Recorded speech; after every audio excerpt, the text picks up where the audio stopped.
நண்பர்கள் அனைவருக்கும் என்னுடைய அன்பான பணிவான வணக்கங்கள். என் பெயர் ஜான். நான் ஒரு குடிநோயாளி. எல்லாம் வல்ல இறைவனோட அருளாலையும் தோழமையில இணைந்து செயல்படுவதால் நான் பெற்றுக்கொள்ளக்கூடிய அனுபவம் தெம்பு நம்பிக்கையாலையும் இன்னைக்கு ஒரே ஒரு நாள் நான் குடிக்கல, தெளிவா மன நிறைவா அமைதியா வாழ என்னாலான எல்லா முயற்சிகளையும் செய்து கொண்டிருக்கின்றேன்.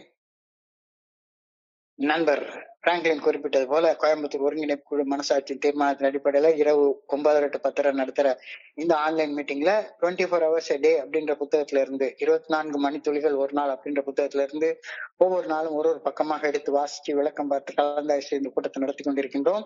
அதன் தொடர்ச்சியாக நாம இன்றைக்கு வந்தடைந்திருக்கிற பக்கம் ஜூலை மாதம் 7ஆம் நாள். இந்த ஜூலை மாதம் 7ஆம் நாளுக்கான சிந்தனையை முதல்ல வாசிச்சு அதற்கு அப்புறமாக அதற்கு விளக்கம் பார்த்து கலந்தாய்ச்சி செய்து இந்த கூட்டத்தை நடத்துவோம். ஜூலை 7 சிந்தனையை வாசிப்பதற்கு நண்பர் பிராங்க்லின் அவர்களை அன்போட பணிவோடு அழைக்கிறேன். Franklin, thank you very much. நண்பர்களே, 24 மணித்துளிகள் ஒரு நாள் சிந்தனை ஜூலை 7. ஏஏ தோழமையின் இன்றைய சிந்தனை. நாம் உடல் அளவிலும் உணர்வு ரீதியாகவும் ஆன்மீகத்திலும் மிக மோசமான அடிமட்ட நிலையில் வாழ்ந்த நோயாளியாக ஆகியிருந்தோம். நம்மை கட்டுப்படுத்தும் சக்தி நமது தனி மனித சக்தியை விட அதிகமானதாக இருந்தது. நான் அந்த அளவு மோசமாக செல்லவில்லை. என் குடியால் என் வேலையை நான் இழக்கவில்லை. இன்னமும் என் குடும்பத்தாருடன் நான் வாழ்ந்து வருகிறேன். நான் சிறை சென்றதில்லை.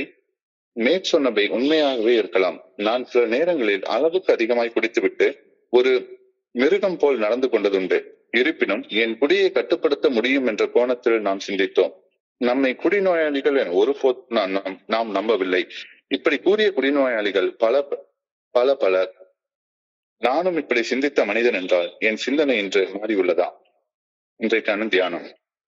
நிகழ்காலம் வழி தருவதாக அமையக்கூடும். ஆயினும் நிச்சயமாக அந்த வழிகளின் காரணத்தை என்றாவது ஒரு நாள் நான் அறிய வருவேன். அந்த வழி எனக்கு வரும் வெறும் சோதனை மட்டுமல்ல, நான் பயணிக்க வேண்டிய பாதை எனக்கு அந்த வழி காட்டுகிறது. நான் செய்ய வேண்டிய பணிகளுக்காக என்னை அந்த வழிகளே ஆயத்தமும் செய்தன என்பதை நான் ஒரு நாள் கண்டிப்பாக உணர வருவேன். எனது பிரார்த்தனைகளுக்கு என்றாவது ஒரு நாள் பதிலளிக்கப்படும். இறையொரு பேராற்றல் தரும் பதில்கள் வழி தருபவையாக தோன்றலாம். ஆனால் அவைதான் சரியான பதில்கள். தன்னலமும் தன்முனைப்பும் எனக்கு ஒருபோதும் நன்மை தருவதில்லை. அவை எனக்கு நன்மை தராத பொருட்கள் மேல் நாட்டத்தை மட்டுமே உருவாக்குகின்றன. அவை இரண்டையும் எனது இயல்பிலிருந்து நான் கலைந்தெறிந்தாக வேண்டும். என்னை பின்னடைவு அடைய செய்யும் தடைகளை நான் விலக்கி வைத்தாக வேண்டும். அவற்றை விலக்கினால்தான் எனது பிரார்த்தனைகளுக்கு பதில் கிடைக்கும். இன்றைக்கான பிரார்த்தனை. சோதனையின் காலத்தை கடந்து செல்ல நான் விருப்பத்துடன் இருக்க வேண்டும் என வேண்டுகிறேன். இறையொரு பேராற்றலின் விருப்பப்படியே என் வாழ்வின் நிகழ்வுகள் அனைத்தும் நிகழ்கின்றன என நான் உறுதியாக நம்ப வேண்டும் எனவும் வேண்டுகிறேன். நன்றி சார். நன்றி பிராங்க்லின். நண்பர்கள் அனைவருக்கும் என்னுடைய அன்பான பணிவான வணக்கங்களை மீண்டும் ஒரு முறை தெரிவித்துக் கொள்றேன். என் பெயர் ஜான். நான் ஒரு குடிநோயாளி. எல்லாம் வல்ல இறைவனோட அருளாலையும் தோழமையில இணைந்து செயல்படுவதால் நான் பெற்றுக்கொள்ளக்கூடிய அனுபவம் தெம்பு நம்பிக்கை ஆகியவற்றாலும் இன்னைக்கு ஒரே ஒரு நாள் நான் குடிக்கல, தெளிவா மன நிறைவா அமைதியா வாழ என்னால் ஆன எல்லா முயற்சிகளையும் செய்து கொண்டிருக்கின்றேன். இன்றைய சிந்தனையை வாசிக்கிறப்ப ஆரம்பத்துல எனக்கு தெரிஞ்சதுல உண்மையிலே ஃபெலோஷிப்புக்கு வந்து சேர்றதுக்கு முன்னால நான் எத்தனையோ நோய்களை பத்தி கேள்விப்பட்டிருக்கேன். ஆனா குடி நோய் அப்படின்ற ஒண்ணு இருக்கிறத பத்தி எனக்கு சத்தியமா தெரியவே தெரியாது. ஃபர்ஸ்ட் டே நான் பிக் புக்க வாங்கி படிச்சப்ப, டாக்டர்ஸ் ஒப்பீனியனை படிக்கிறப்பதான் ஒரு என்னுடைய பிரச்சனைய உண்மையான கோணத்துல என்னால பார்க்க முடியுது. தோழமையில வந்து இணையறதற்கு முன்னால நான் மிதமிஞ்சி குடிக்கிறேன், என்னுடைய குடிக்கிற அளவை நான் கட்டுப்படுத்தணும், ஒரு நாளைக்கு குவார்டரோட கட்டுப்படுத்தி வீட்டுக்கு வந்துடணும் அப்படின்னு தான் நான் நினைச்சிட்டு இருந்தேன். கட்டுப்படுத்தி குடிக்கிறதுக்கு யாராச்சும் கத்து தருவாங்களா அப்படின்னு தான் நான் சுத்தி பார்த்துட்டே இருந்தேன். சத்தியமா எனக்கு இந்த ஆல்கஹாலிக்ஸ் அனானிமஸ் அப்படின்ற பேரை பாக்குறப்ப, ஆல்கஹாலிக் அப்படின்னா குடிகாரன், குடிநோயாளி அப்படின்னு, குடிநோயாளின்ற பேர் தெரியாது. ஆல்கஹாலிக்னா குடிகாரன். அனானிமஸ்னா என்ன அர்த்தம்? அனானிமஸா குடிக்கிற குடிகாரன் அப்படின்னு தான் நான் நினைச்சேன். அதாவது நாம குடிக்கிறது ஊருக்கே உலகத்துக்கே தெரிஞ்சு போயிருது. யாருக்கும் தெரியாம அனானிமஸா குடிக்க கத்து தரக்கூடிய ஒரு தோழமைதான் அந்த ஃபெலோஷிப் அப்படின்னு நான் நினைச்சிட்டு வந்தேன். சத்தியமா அப்படிதான் நினைச்சிட்டு வந்தேன். இங்க என்னடான்னா மோசம் செய்வது முதல் குடி, ஒரு முறை குடிநோயாளி, வாழ்நாள் முழுக்க குடிநோயாளி அப்படின்னு சொல்றாங்க. எனக்கு சத்தியமா புரிஞ்சு கொள்ளவே முடியல. ஏஐ தோழமைக்கு வந்து இணைஞ்சதுக்கு அப்புறமாக கூட எனக்கு பகிர்வுகள்ல இருந்தெல்லாம் அது கிடைக்கல. முதல் தடவை பிக் புக்க படிக்கிறப்ப, டாக்டர்ஸ் ஒப்பீனியனை படிக்கிறப்பதான், ஓஹோ, ஆல்கஹாலிசம் அப்படின்னு ஒரு டிசீஸ் இருக்கு, அந்த நோயால நாம கஷ்டப்படுறோம் அப்படின்றத புரிஞ்சு கொண்டேன். ஏஐ தோழமைக்கு வந்து இணைஞ்சதுக்கு அப்புறம் தான் மது உபயோக பழக்க அடிமைத்தன கோளாறு, ஆல்கஹால் யூஸ் டிசார்டர் அப்படின்னு ஒரு நோய் இருக்கு. குடி நோயின்னு அந்த நோய்க்கு பேரு, ஆல்கஹாலிசம் அப்படின்னு அந்த நோய்க்கு பேரு. அந்த நோய் குணப்படுத்த முடியாத ஒரு நோய், அந்த நோய் வளரும் தன்மையுடைய நோய். இதெல்லாம் வந்து ஏஐக்கு வர்றதுக்கு முன்னால எனக்கு சத்தியமா தெரியாது. இந்த ஆல்கஹால் யூஸ் டிசார்டர், மது உபயோக பழக்க அடிமைத்தன கோளாறு அல்லது குடி நோய் என்னை உடல் மன ரீதியாக பாதித்து என்னை ஒரு ஆன்மீக வெறுமை நிலைக்கு கொண்டு போய் விட்டுருச்சுது அப்படின்றத நான் புரிஞ்சு கொள்றேன். இதுதான் இன்னைக்கு சிந்தனையுடைய முதல் வரியாக இருக்கிறது. We had become hopelessly sick people spiritually, emotionally and physically. We had become hopelessly sick people spiritually, emotionally and physically. நாம் உடல் அளவிலும் உணர்வு ரீதியாகவும் ஆன்மீகத்திலும் மிக மிக மோசமான அடிமட்ட நிலையை தொட்டு இருந்தோம் அப்படின்ற கருத்தையே வந்ததுக்கு அப்புறம் தான் நான் புரிஞ்சு கொள்ளவே செஞ்சுட்டேன். Being hopelessly sick spiritually, emotionally, physically, இது எதை குறிக்குது? ஆன்மீக ரீதியாகவும் உணர்ச்சி ரீதியாகவும் உடல் ரீதியாகவும் மீள முடியாத நோய்வாய்ப்பட்டிருப்பது என்பது ஒரு மனுஷன் ஹோப்லெஸ் ஸ்டேட்ல இருக்கான் அப்படின்றது தானே காட்டுது. முழுமையான விரக்தி, சோர்வு, நோக்கம் இல்லாத ஒரு வாழ்க்கை, ஒரு இலக்கு இல்லாத ஒரு வாழ்க்கையை வாழ்றது தானே இது காட்டுது. We had been become hopelessly sick people spiritually, emotionally and physically. எனக்குள்ளார ஒரு தெய்வீக தன்மை இருக்குது அப்படின்றத உணர்றதெல்லாம் எனக்கு தெரியவே தெரியாது. இந்த உணர்வு பொதுவாக என்னுடைய எண்ட் ஸ்டேஜை காட்டுது. அவ்வளவுதான், கடைசி முடிஞ்சு போச்சு. இந்த குறைபாட தனி மனுஷனாகிய என்னால சரி செய்து கொள்ள முடியாது அப்படின்ற ஒரு முக்கியமான உணர்வை இந்த முதல் வரி காட்டுது. We have become hopelessly sick people spiritually, emotionally and physically. அவ்வளவுதான், எண்ட் ஸ்டேஜ் முடிஞ்சு போச்சு. இதை நான் ஒத்துக்கொள்ளணும். என்னுடைய சொந்த சக்தியால இதுல இருந்து என்னால வெளியே வரவே முடியாது. அதனாலதான் இந்த world renowned psychiatrist curl Jung அவர்கள் எவ்வளவு பணம் கொடுத்தாலும் பரவாயில்ல, ஒரு மனுஷனை சாதாரண குடிக்கிற நிலைக்கு ஒரு குடி நோயாளியை கொண்டு வர முடியவே முடியாது. There is no cure for alcoholism. எவ்வளவு பணம் கொடுத்தாலும். அந்த கார்ல் ஜுங்கிட்ட ரோலாண்ட் ஹசார்ட் அவர்கள் அமெரிக்காவில இருந்து சொகுசு கப்பல்ல பயணம் போய் எவ்வளவு கோடி ரூபாய் வேணாலும் கொடுக்குறேன் நீ குணப்படுத்து, நான் 1/4 பாட்டில் மட்டும் குடிச்சிட்டு எல்லாரையும் மாதிரி ஸ்டைல குடிச்சிட்டு தூங்கணும் அப்படின்னு சொல்லி அவர் எவ்வளவோ கேட்டு பாக்குறாரு. நடக்காது.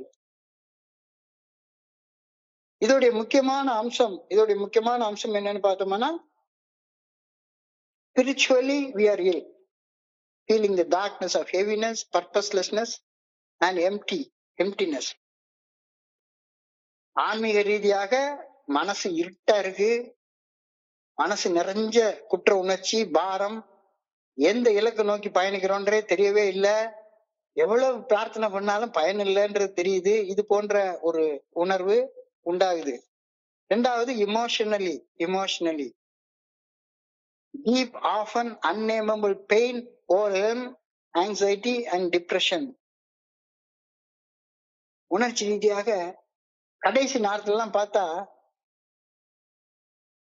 எனக்கு என்ன வலி இருக்குன்னு என்னால சொல்லவே முடியாது. எவ்வளவு கோபம், எவ்வளவு பயம், எவ்வளவு பொறாமை, எவ்வளவு சந்தேகம், ஏறிட முடியாத ஆழ்ந்த வலி அப்படின்னு சொல்றாரு. எமோஷனலி சிக், மென்டல் சிக்னஸ், ஆழ்ந்த, பெரும்பாலும் பெயரிட முடியாத ஒரு வலி, பெரும்பாலும் மன அழுத்தம், பதட்டம், மன சோர்வு, இதெல்லாம் அந்த வலியோட இது. Emotionally anxiety, depression. இது லாஸ்டா பிசிக்கலி உடல் ரீதியாக illness, cirrhosis of the liver, kidney கோளாறு, pancreatic கோளாறு, எல்லா அவயவங்களும் பாதிக்கப்படுது. சோர்வு, உடல் நலக்குறைவு அல்லது ஆரோக்கியமற்ற கட்டுப்பாடற்ற வாழ்க்கை முறையால உடல்ல ஏற்பட்டிருக்கிற ஏகப்பட்ட நோய்கள் எல்லா குடிகாரங்களுக்கும், அதுவும் 15 வருஷம் 20 வருஷம் தொடர்ந்து ஹெவியா குடிச்சவங்க எல்லாருக்குமே உடல் ரீதியான பாதிப்புகள் நிச்சயமாக இருக்கும். இதுதான் இன்னைக்கு ஃபர்ஸ்ட் லைன்ல சொல்றாங்க, we had been hopelessly sick spiritually, emotionally and physically அப்படின்னு சொல்றாங்க.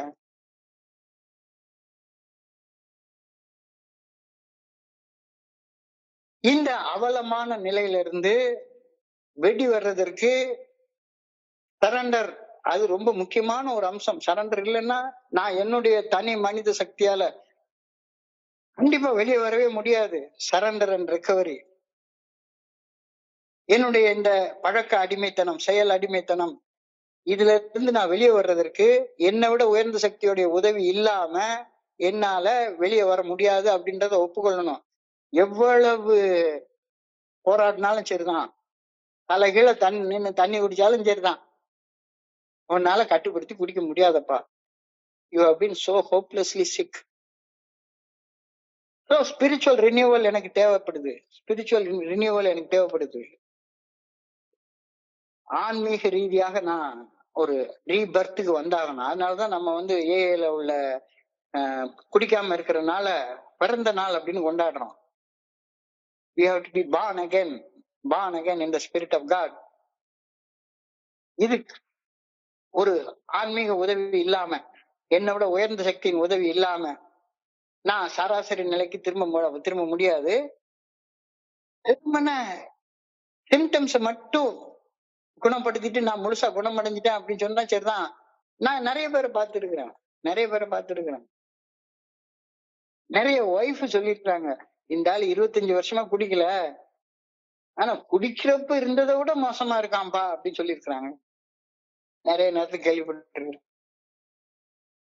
இது போன்ற ஒரு நிலையில் இருந்து குணமடைவது என்பது பெரும்பாலும் முழுமையை நோக்கி ஒரு பயணத்தை உள்ளடக்கியது. முழுமையை அடையிறதுக்குள்ள முழுமையை நோக்கி ஒரு பயணத்தை, progress towards perfection. அதாவது முழுமையான ஒரு மன அமைதி நிலைக்கு திரும்புறது நோக்கி பயணம். நேற்றையோட இன்னைக்கு முன்னேற்றம், இன்னையோட நாளைக்கு முன்னேற்றம், இந்த நிலைமைக்கு போறத குறிக்கிறது அப்படின்னு சொல்றாங்க. ரெண்டாவது வரி எழுதியிருக்காங்க, the power that controlled us was greater than ourselves. It was John Barley Corn அப்படின்ற தமிழ்ல மொழிபெயர்த்தா மது அரக்கன் அப்படின்னு நம்ம சொல்லலாம். மது அரக்கன் அப்படி சொல்றான். The power that controlled us was greater than ourselves. It was John Barley Corn. நான் தமிழாக்கம் பண்ண நேரத்துல இந்த ஜான் பார்லி கான் அப்படின்ற வர்ற இடத்துல எல்லாத்துலயுமே மது அரக்கன்.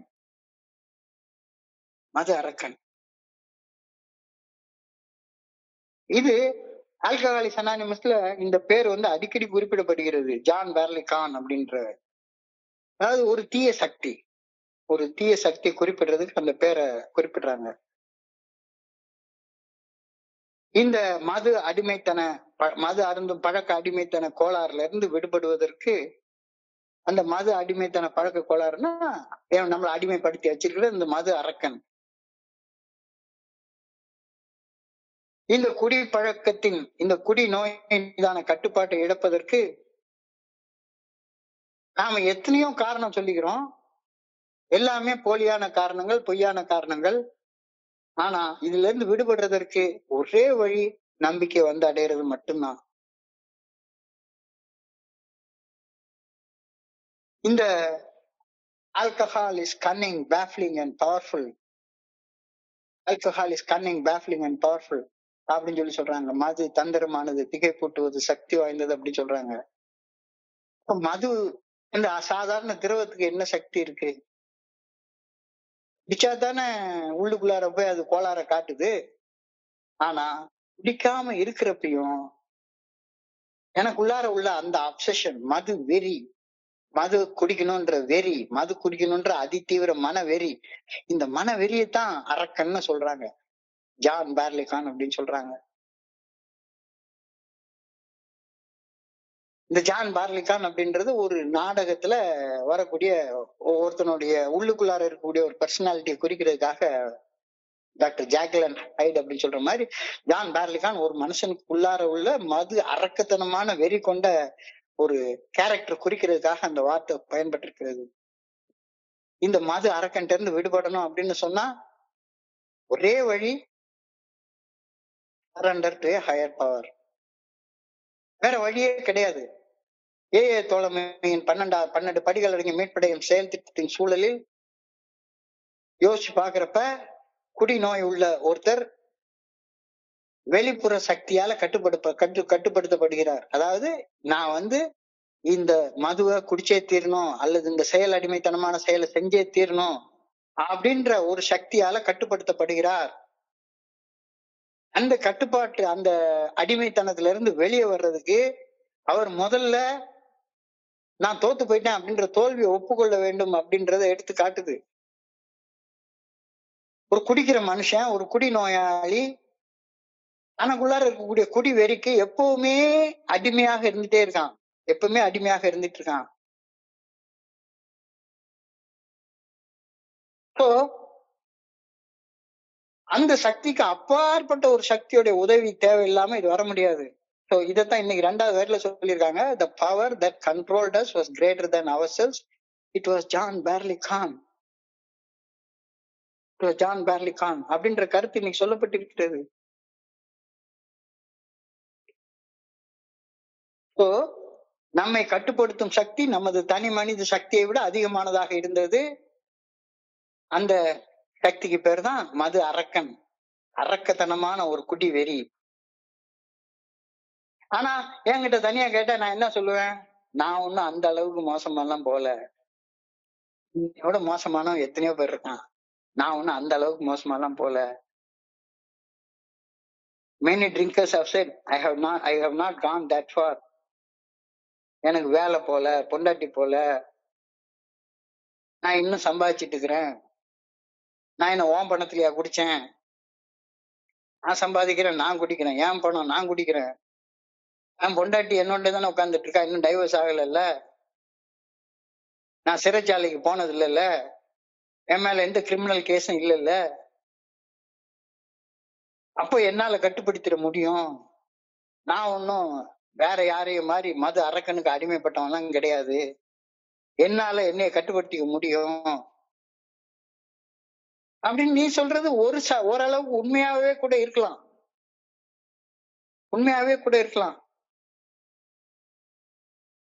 சில நேரங்கள்ல 48 நாள் மாலையை போட்டுட்டு விரதம் இருந்து நான் நிறைய தடவை நான் குடிக்காம இருந்திருக்கேன். லென்த் சீசன் வந்துட்டா சொல்லிடுவேன், இன்னைக்கு சாம்பல் புதன் ஆரம்பிக்குது, இனிமே ஈஸ்டர் சண்டே வரைக்கும் குடிக்க மாட்டேன் அப்படின்னு சொல்லிட்டு ரொம்ப கட்டுப்பாட்டோட இருந்திருக்கவும் செய்யறேன். தாடியை வளர்த்துப்பேன், தினசரி கோயிலுக்கு போவேன், உட்காருவேன், தியானம் பண்ணுவேன், அதெல்லாம் பண்ணுவேன், எல்லாம் பண்ணுவேன். ஆனா அந்த விரதம் முடிச்ச உடனே மறுபடியும் குடிக்க ஆரம்பிச்சதுக்கு அப்புறமாக நான் சொன்ன மாதிரி the power that controlled us was greater than ourselves. It was John Barleycorn. அந்த மது அரக்கனுடைய கட்டுப்பாட்டுக்குள்ளார நான் போனதுக்கு அப்புறமாக எப்படி நடந்துகிறது? ஒரு மிருகம் போல நடந்துக்க ஆரம்பித்தது. மிருகம் போல நடந்துக்க ஆரம்பிக்கிறது. I managed to keep out of jail. True. உண்மையிலே சிறைச்சாலைக்கெல்லாம் போல. I took too much sometimes and I guess I managed to quit my ass myself up. பல நேரங்கள்ல நானும் குடிக்காம எத்தனையோ தடவை விரதம் இருந்திருக்கிறேனே. ஆனா திரும்ப போய் குடிச்சதுக்கு அப்புறமாக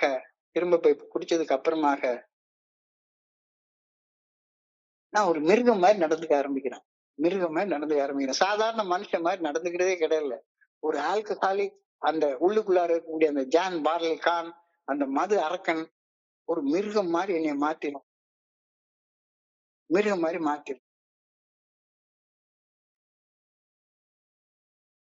இப்ப நான் இது மாதிரி 2 வாழ்க்கை வாழ்ந்துட்டு இருந்தேன் அப்படின்னா, குடிக்கிறேன், என்னால ஒண்ணும் செய்ய முடியல, எனக்குள்ளார உள்ள பவர், குடிக்கணும்ன்ற அந்த மது அரக்கனுடைய சக்தி என்னுடைய மனசுடைய சக்தியை விட ஜாஸ்தியா இருக்கு. ஆனாலும் நான் தினசரி ஏதாச்சும் ஒரு போலி சமாதானம் சொல்லிக்கிட்டு போய் குடிச்சுக்கிட்டு என் பாட்டுக்கு பார் பாரா சுத்திக்கிட்டு அலைஞ்சுக்கிட்டு இருந்துட்டு இருக்கேன் அப்படின்னு சொன்னா அதே மனசுலதான் இன்னமும் வாழ்ந்து கொண்டிருக்கிறேனா? குடிக்கலன்னா கூட ஒரு அடிக்டிவ் பிஹேவியருக்கு இன்னமும் நான் நியாயமான காரணங்கள் ஏதாச்சும் ஒண்ணு சொல்லிக்கிட்டு அதே மாதிரியே வாழ்ந்து கொண்டிருக்கிறேனா? அதே மாதிரி வாழ்ந்து கொண்டிருக்கிறேனா? யோசிச்சு பாரு. நீ கொஞ்ச நாள் கட்டுப்படுத்தி குடிக்காம இருந்திருக்கலாம், உண்மைதான். மாலை போட்டு குடிக்காம இருந்திருக்கலாம், அல்லது வேற ஏதாச்சும் ஒரு ப்ரோக்ராமுக்கு போயிருந்தா குடிக்காம இருந்திருக்கலாம். ஏதாச்சும் ஒரு இந்த வெள்ளியங்கிரி மலைக்கு போயிட்டா ஒரு வாரம் குடிக்காம இருப்பேன். விபாசனா மெடிடேஷனுக்கு போனா 11 நாள் குடிக்காம இருப்பேன். ஆனா திரும்ப வந்து குடிச்சதுக்கு அப்புறமாக அளவுக்கு அதிகமாக குடித்து விட்டு அந்த மது அரக்கன் ஜான் பார்லி கர்னல் தூண்டப்பட்டு ஒரு மிருகம் போல நடந்துக்கிறேனே. ஆனா என்ன சொல்றேன், அடுத்த நாள் திரும்பவும் என்னால குடியை கட்டுப்படுத்திட முடியும், என்னால குடியை கட்டுப்படுத்திட முடியும். I have control over myself, என்ன நானே கட்டுப்படுத்திக்க முடியும். இப்படி இந்த உலகத்துல சொல்லிட்டு அலையிற குடி நோயாளிகளை எத்தனை ஆயிரக்கணக்கில் இல்ல, எல்லாருமே அப்படித்தான், எல்லாருமே அப்படித்தான், நானும் அப்படித்தான். நானும் அப்படி சிந்தித்த மனிதன் என்றால் என்னுடைய சிந்தனை மாறி இருக்கிறதா? If I was one of them, have I fully change my mind? இன்னமும் என்னுடைய அடிக்டிவ் பிஹேவியருக்கு ஏதாச்சும் ஒரு காரணம் சொல்லிட்டு இருக்கிறேன்னா, நான் கோவப்படுறது, பயப்படுறது, பொறாமப்படுறது, சந்தேகப்படுறது, காம வசம், தப்பு தப்பா பண்றது, குடிக்கிறத விட்டுருவோம். குடிக்கிறத இப்ப நிறுத்தியாச்சு, பல வருடங்கள் நிறுத்தி போச்சுது. ஆனா இன்னமும் உள்ள செயல் அடிமைத்தனமாக செயல்படுவதற்கு உள்ளுக்குள்ளார ஒரு அரக்கத்தனமான ஒரு மனுஷன் இருக்கான்.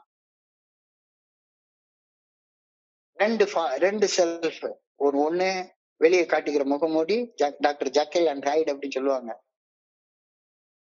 வெளியே பார்த்தா டாக்டர் ரொம்ப அழகா சேவை செய்யற மனுஷன், நல்ல மனுஷன், எல்லாம் சரிதான். லைட் அணைச்சிட்டா வேற ஒரு மனுஷன் வெளியே வந்துரும். காக்ரோச் மென்டாலிட்டி அப்படின்னு சொல்லுவாங்க. காக்ரோச் மென்டாலிட்டி அப்படிம்பாங்க. நீங்க பகல் நேரத்துல பாருங்க, கரப்பாம்பூச்சியை பார்க்கவே முடியாது, கரப்பாம்பூச்சி வெளியே வரவே வராது. ஆனா ராத்திரி லைட் எல்லாம் ஆஃப் பண்ணிட்டு தூங்கிட்டு இருக்கப்ப ராத்திரி பாத்ரூமோட லைட்டை போடுங்க, அப்பதான் உள்ள இருந்து இவங்க எல்லாரும் வேட்டையாடிட்டு உட்கார்ந்து இருப்பாங்க காக்ரோச்சுலாம். இன்னமும் பகல்ல ஒரு வாழ்க்கை, இருட்டுல ஒரு வாழ்க்கை, டாக்டர் ஜாக்கில் அண்ட் ஹைடு மாதிரி உள்ளுக்குள்ளார ஒண்ணு வச்சுட்டு வெளியே ஒரு வேஷம் போட்டு இன்னும் வாழ்ந்து கொண்டிருக்கின்றேனா? உள்ள ஒண்ணு வச்சு வெளியே ஒண்ணு வாழக்கூடிய மனுஷனாக இன்னும் வாழ்ந்து கொண்டிருக்கின்றேனா?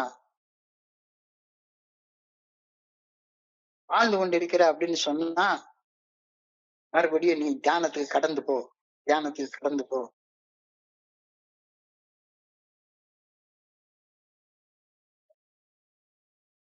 இன்னைக்கு தியானத்துல அழகா சொல்லியிருக்காங்க.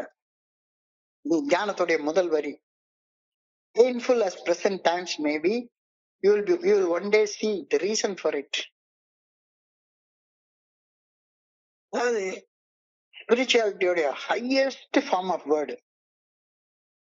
இந்த உலகத்துல என்ன மாதிரி கஷ்டப்படுறது யாருமே இல்ல, நான் ஒருத்தன் தான் கஷ்டப்படுறேன். எதுக்கு கஷ்டப்படுறேன்னே தெரியல, நான் ரொம்ப நல்ல மனுஷன், இதால கஷ்டப்படுறேன், அதால கஷ்டப்படுறேன், இவனால கஷ்டப்படுறேன், அவனால கஷ்டப்படுறேன், என் பொண்டாட்டி, என் புள்ள, என் மாமனார், மாமியார், அப்பா, அம்மா, கூட பிறந்தவங்க. அப்ப நீ படுற கஷ்டம், மனசுக்குள்ளார உள்ள கஷ்டம் உண்மையானதாக தோற்றம் தருது. Painful as the present time may be, you will one day see the reason for it. You will one day see the reason for it. தற்போதைய கடுமையான துன்பம் ஒரு மறைமுகமான நோக்கத்திற்காக உன்னை தயார்படுத்தி கொண்டிருக்கிறது. ஓ, துன்பம் வரும் வேளையில திரும்ப அப்படின்னு சொல்லல, துன்பம் வரும் வேளையில நகுக அப்படின்னு சொல்லியிருக்காரு. இருக்கிறதுக்கும் நகுகன்றதுக்கும் வித்தியாசம் நிறைய இருக்கு.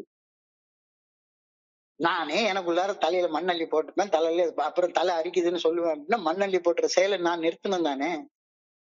என்ன பார்த்து நான் சிரிச்சுக்கணும். தற்போதைய கடுமையான துன்பம்,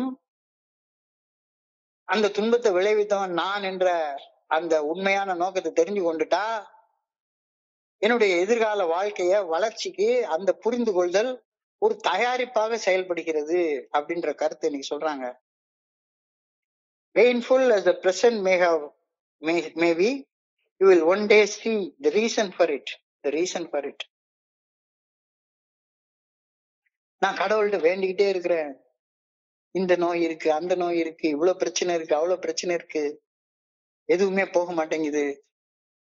இன்றைக்கு இவ்வளவு சோதிக்கப்படுறேன, அந்த சோதனைகளை கொள்ளக்கூடிய வலி, ரெசிலியன்ஸ், மீள்திறன் என்கிட்ட இல்லையே அப்படின்னு நான் நினைச்சுக்கிறேன். நான் மட்டும்தான் உலகத்துல கஷ்டப்படுறேன். இந்த கஷ்டத்துல இருந்து வெளிவருவதற்கு தேவையான அத்தியாவசியமான வலிமை, மீள்திறன் அப்படின்றது என்கிட்ட இல்ல அப்படின்ற ஒரு போலி நம்பிக்கை எனக்குள்ளார உண்டாயிடுது. நான் மட்டும்தான் கஷ்டப்பட்டுட்டு இருக்கேன் அப்படின்னு. ஆனா இன்னைக்கு சிந்தனை என்ன சொல்லுது? Painful as the present time may be, you will one day realize the reason for it. ஏன் இந்த வலி வந்துச்சுது? வலியை உண்டாக்குறதுல என் பங்கு என்ன? 100% என் பங்குதான். 100% என் பங்குதான். அப்போ என் பங்குதான் இதை உண்டாக்குது அப்படின்னா, வலியை உண்டாக்குனது நீன்னா, வலியில இருந்து விடுபடுறதுக்கு வேண்டிய நடவடிக்கை எடுக்கிறது நீ தானே எடுக்கணும் அப்படின்ற கருத்தை புரியுது.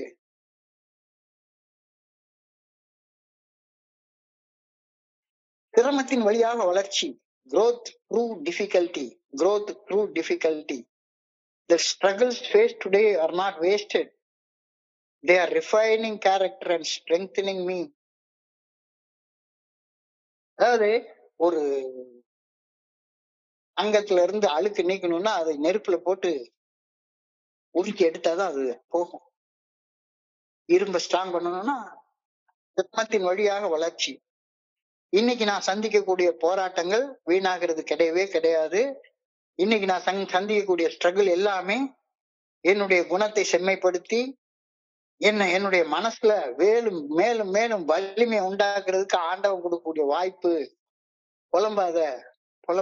புலம்புறதை நிறுத்து அப்படின்ற கருத்தை இன்னைக்கு அழகா சொல்றாங்க.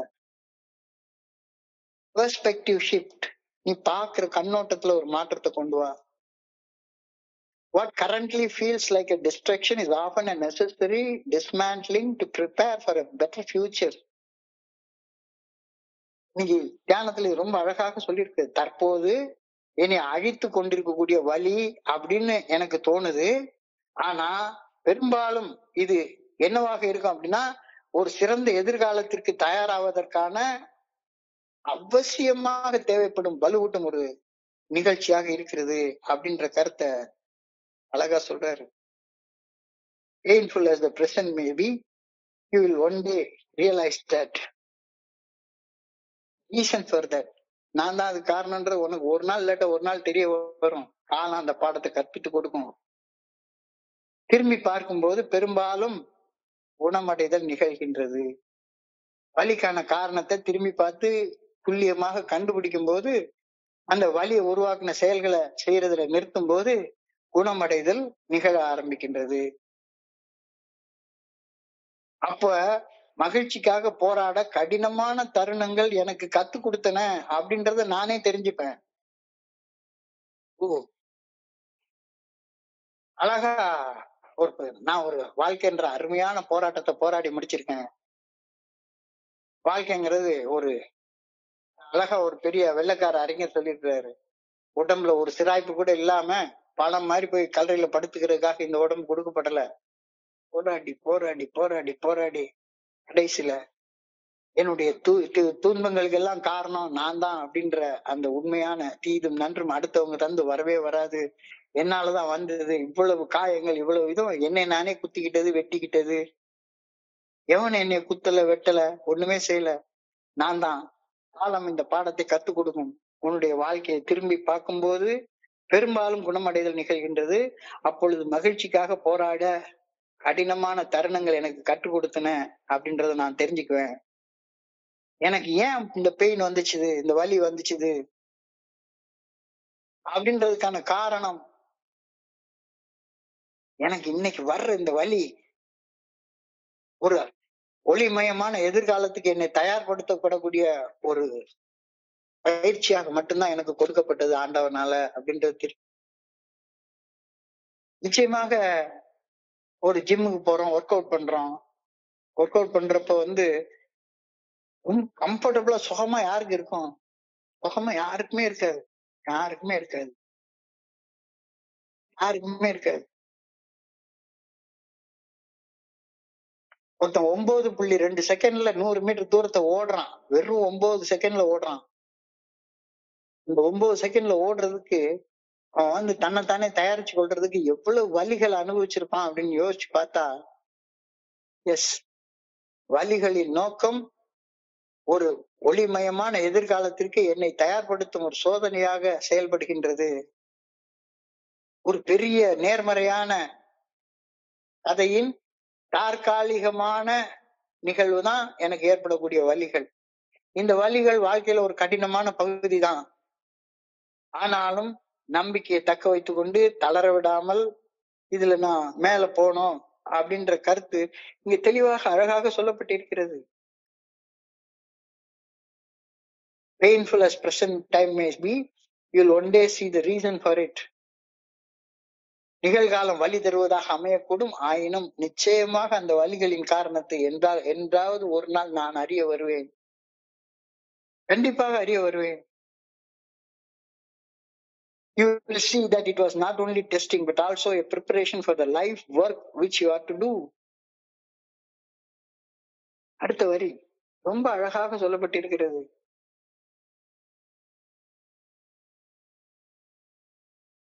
You will one day see times are not testing but also preparation for the work you have to do. இந்த வலி நிறைந்த நேரங்களை என்னைய சாகடிக்கிறதுக்காக தான் இறைவன் எனக்கு கொடுக்கிறார்.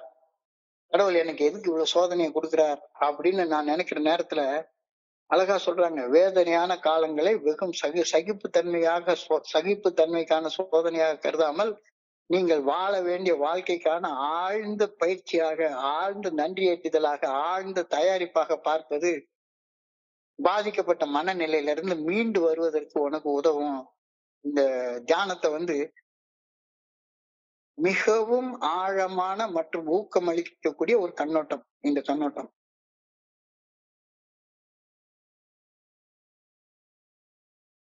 நாம் பயணிக்க வேண்டிய பாதையை அந்த வழி காட்டுகின்றது.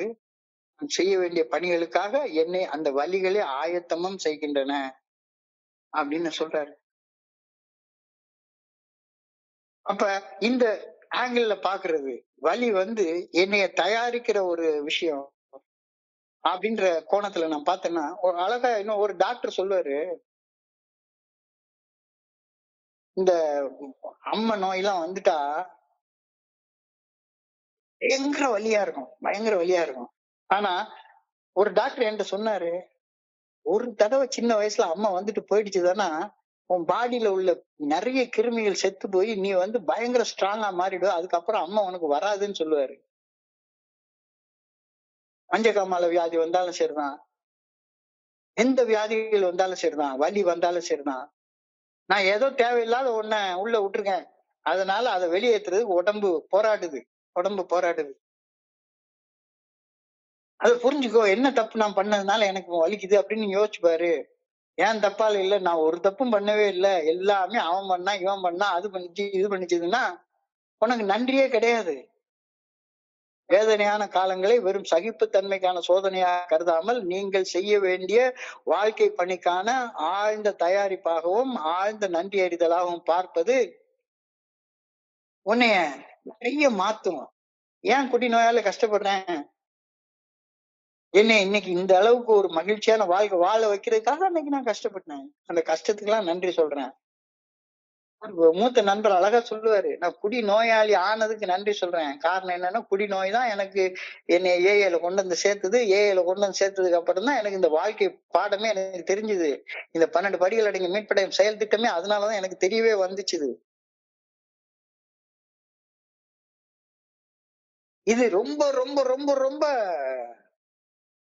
நுணுக்கமாக பார்க்கக்கூடிய பெர்ஸ்பெக்டிவ், கண்ணோட்டம். ஏன்? பயிற்சியாக வலி, பயிற்சியாக வலி. Pain as training. The struggles you face often cultivate the exact empathy, resilience, and skills required for your true calling.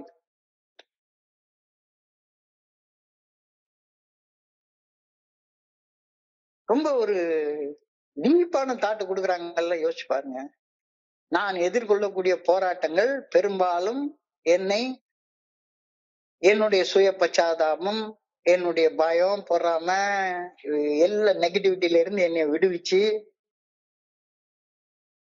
ஒரு அற்புதமான வாழ்க்கையை வாழ்றதற்கு தேவைப்படக்கூடிய பயிற்சி எனக்கு அளிக்கிறதுக்காக தான் ஆண்டவன் இந்த வலியவே கொடுத்திருக்கிறாரு. பெயினை ஒரு அலாம் பெல்லா பாரு, வலிய ஒரு அலாம் பெல்லா பாரு.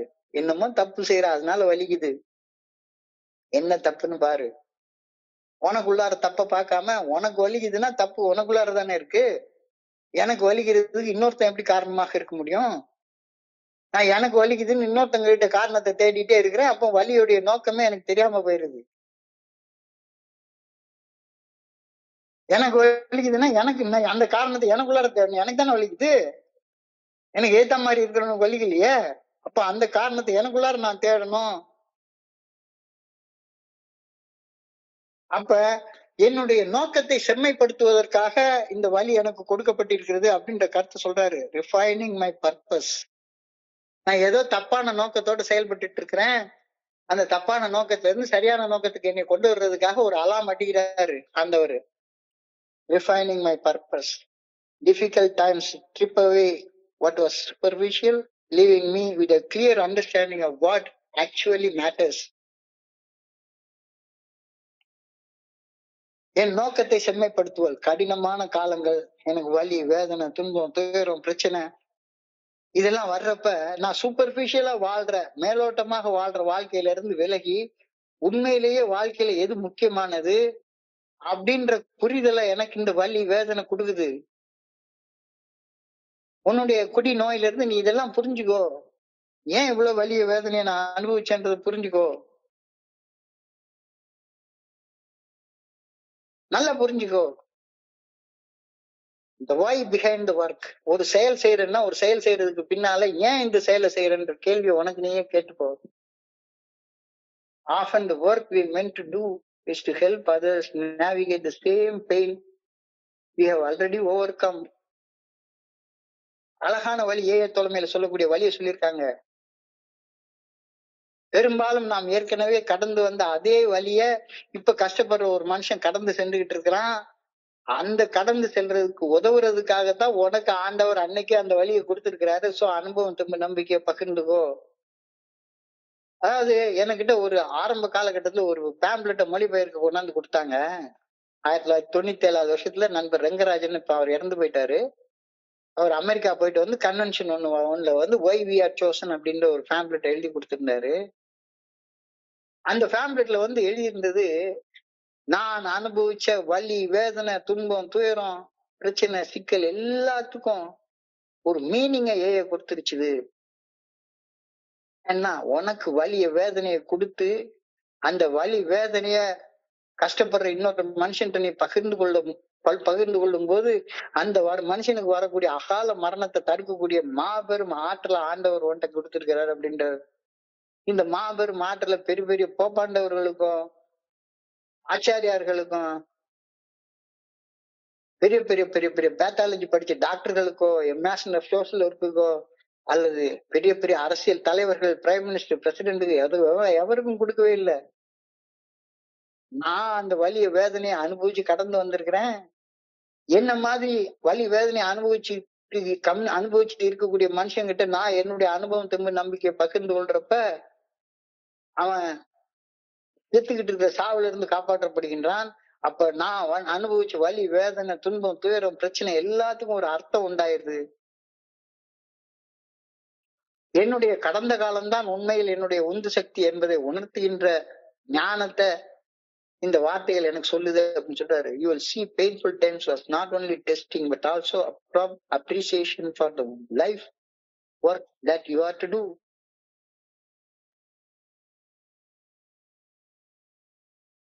ரொம்ப ஆழமான ஒரு சிந்தனை. கொஞ்ச நேரம் பாஸ் பண்ணி ரொம்ப சிந்திச்சு பார்ப்போம். நிகழ்காலம் வழி தருவதாக அமையக்கூடும். ஆயினும் நிச்சயமாக அந்த வழிகளின் காரணத்தை என்றாவது ஒரு நாள் நான் அறிய வருவேன். அப்ப எதுக்குடா இந்த ஆண்டவன் இந்த வழி எனக்கு கொடுத்தான் அப்படின்ற அர்த்தம், காரணம் எனக்கு புரிய வரும். அந்த வழி எனக்கு வரும் வெறும் சோதனை மட்டுமல்ல, நான் பயணிக்க வேண்டிய பாதையை அந்த வழி எனக்கு காட்டுகின்றது. நான் செய்ய வேண்டிய பணிகளுக்காக என்னை அந்த வழிகளை ஆயத்தமும் செய்தன என்பதை ஒரு நாள் கண்டிப்பாக உணர வருவேன். மறுபடியும் வாசிக்கிறேன் அத. நான் பயணிக்க வேண்டிய பாதையை அந்த வழி எனக்கு காட்டுகின்றது.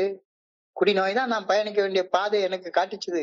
குடிநோயால பட்ட அசிங்கம், அவமானம், அதையே பேசிட்டு அலையாத. அந்த வலி எதுக்காக கொடுக்கப்பட்டது, அந்த வலி எதுக்காக நான் அனுபவிச்சேன், நான் என் பங்குல என்ன தப்பு பண்ணேன் அப்படின்றத தெரிஞ்சுக்கிட்டதுக்கு அப்புறமாக நான் எதிர்காலத்துல பயணிக்க வேண்டிய பாதைய அந்த வழி எனக்கு காட்டுச்சுது. நான் செய்ய வேண்டிய பணிகளுக்காக என்னை அந்த வழிகளை ஆயத்தமும் செய்தன என்பதை ஒரு நாள் கண்டிப்பாக உணர வருவேன்.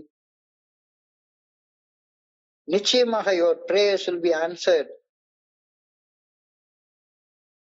இப்ப இன்னைக்கு எதுக்குடா எனக்கு இந்த வலி வருது, எனக்கு இது எதுக்குடா இந்த வலி வருது அப்படின்னு அதோடைய காரணம் புரிஞ்சு கொள்ளாம இருக்கலாம். ஆனா நான் செய்த ஏதோ ஒரு தவறான காரியத்தால மட்டும்தான் எனக்கு இந்த வலி வருது. ஒரே ஒரு விஷயத்த மட்டும் மறக்காத என்னுடைய எப்படின்னு என்னுடைய குருஜி சொல்லுவாரு. உனக்கு வலிக்குதுன்னா, உனக்கு ஒரு பிரச்சனை வருது அப்படின்னா அந்த பிரச்சனை உன்னால உருவானதுன்னு நம்ப கத்துக்கோ. எனக்கு பிரச்சனையை உருவாக்குனதுல என் பங்கு எதுவுமே இல்ல, என்னை சுத்தி வாழ்ற மனிதர்களுடைய பங்குதான் இருக்கு அப்படின்னு நினைச்சேன்னா ஒரு நாள் நீ உருப்பட போறதே கிடையாது. இறையர் பேராற்றல் தரும் பதில்கள் வழி தருபவனாக தோன்றலாம், ஆனால் அவைதான் சரியான பதில்கள். தன்னலமும் தன்முனைப்பும் எனக்கு ஒருபோதும் நன்மை தரவே தராது. எனக்கு எது நன்மை தரலையோ அதையே கட்டி பிடிச்சுக்கிட்டு உருண்டுட்டு உட்கார்ந்துருங்க. என்னுடைய இந்த எனக்கு எது கஷ்டம் தருதோ அந்த செயல் அடிமைத்தனத்துல, அந்த பழக்க அடிமைத்தனத்துல அதுக்குள்ளாரையே உருண்டுகிட்டே இருக்கிறதுல இருந்து நான் வெளியே வந்தாகணும். என்னை பின்னடைவு அடைய செய்யும் தடைகளை நான் விலக்கி வைத்தாக வேண்டும். அவற்றை விலக்கினால்தான் என் பதில்களுக்கு பதில் என்னுடைய பிரார்த்தனைகளுக்கு பதில் கிடைக்கும். இல்லாட்டி போனா கிடைக்கவே கிடைக்காது. சோ இந்த தியானத்தை தொடர்ந்து ஒரு பிரேயரை சொல்றாரு. I pray that I may be willing to go through a time of testing. சோதனையின் காலத்தை கடந்து செல்ல நான் விருப்பமுடன் இருக்க வேண்டும் என இறைவா உம்மை பணிவோடு வேண்டிக் கொள்கின்றேன். I pray that I may trust God for the outcome. இறையர் பேராற்றின் விருப்பப்படியே என் வாழ்வில் நிகழ்வுகள் அனைத்தும் நிகழ்கின்றன என நான் உறுதியாக நம்ப வேண்டும் எனவும் ஆண்டவா உம்மை பணிவோடு வேண்டிக் கொள்கின்றேன். இன்றைய சிந்தனையின் சுருக்கத்தை பார்த்தா, we had become hopelessly sick people spiritually, emotionally and physically. நாம் உடல் அளவிலும் உணர்வு ரீதியாகவும் ஆன்மீகத்திலும் மிக மோசமான அடிமட்ட நிலையில் வாழ்ந்து நோயாளிகளாக ஆகியிருந்தோம். எவிடென்டா தெரிஞ்சு இது ஏன் வர்றதுக்கு முன்னால எனக்கு தெரியவே இல்லை. நான் பிசிக்கலா சிக்கா இருக்கிறேன், மென்டலா சிக்கா இருக்கிறேன், எமோஷனலா சிக்கா இருக்கிறேன். எனக்கு அது தெரியவே இல்லை. நான் அளவுக்கு அதிகமா குடிக்கிறேன் அவ்வளவுதான் நினைச்சுக்கிட்டு இருந்தேனே ஒழிஞ்சு இது ஒரு சிம்டம் ஆஃப் சிக்னஸ் அப்படின்றது எனக்கு தெரியவே இல்லை.